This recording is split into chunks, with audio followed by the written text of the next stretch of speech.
कहाँ से आए हैं? सवाबी से। सवाबी से। तो ये रश का इंतजार कर रहे हैं, फिर निकलेंगे। रश का इंतजार करेंगे।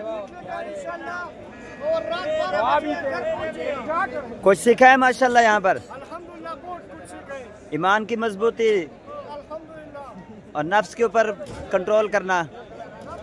अल्लाह ताला जो कुछ सुना अल्लाह ताला उसके ऊपर अमल करने की तौफीक दे।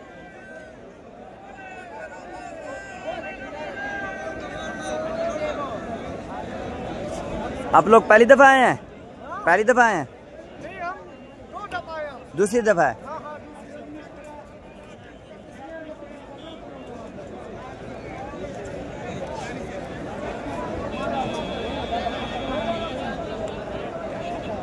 ये पाकिस्तान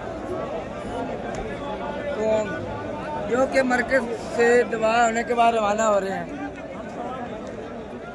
अल्लाह पाक इन लोगों को सही सलामत घर पर